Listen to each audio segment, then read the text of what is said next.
आपल्यासोबत अमोल मिटकरी आहेत। तुम्ही सुद्धा विरोधकांच्या आंदोलनामध्ये सहभागी झाला।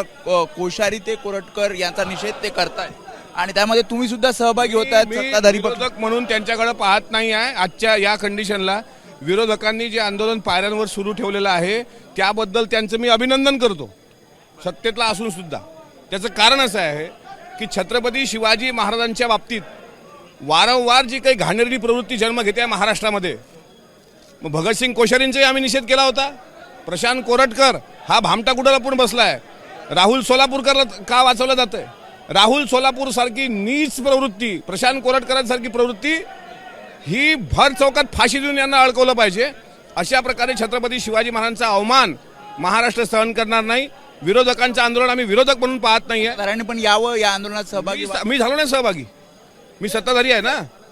मी पाहिलं नाही की मी कोणत्या पक्षाचा आहे। मी हे पाहिलं की छत्रपती शिवाजी महाराज महायुतीचं सरकार शिवशाहू फुले आंबेडकरांचं विचारधारा घेऊन पुढे जात असेल आणि त्याच सरकारला गालबोट लावण्याचा प्रयत्न कोणी करत असेल तर त्याच्यावर देशद्रोहासारखे गुन्हे दाखल झाले पाहिजे। हे स्वतः मी सभागृहात मांडणार आहे। अबू आझमीने ज्या प्रकारे वक्तव्य केलं, अबू आझमीच्या वक्तव्याचं समर्थनच नाही। औरंगजेबासारख्या क्रूर व्यक्तीला जर रहमतुल्ला आले म्हणत असेल अबू आझमी, तर त्यांच्या बुद्धीचं बालिशपण आहे।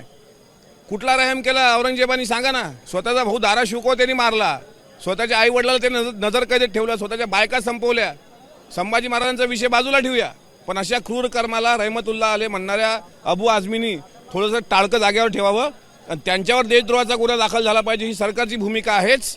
पण त्याचबरोबर राहुल सोलापूरकर आणि प्रशांत कोरटकर हे दोन भामटे सुद्धा सुट्टा कामा नये। भर चौकात या भामट्यांना फाशी दिली पाहिजे। त्यामुळे होते अमोल मिटकरी। खरं तर विरोधकांचं आंदोलन चालू होतं, त्यामध्ये ते स्वतः सहभागी झाले आणि ज्या प्रकारे महापुरुषांचा अवमान केला जातोय, शिवरायांबद्दल जी वक्तव्य केली जात आहेत त्या विरोधात हे आंदोलन होतं आणि सत्ताधारी जरी ते असले तरी विरोधकांच्या आंदोलनात ते सहभागी झाले आणि घोषणा सुद्धा त्यांनी केलेल्या आहेत।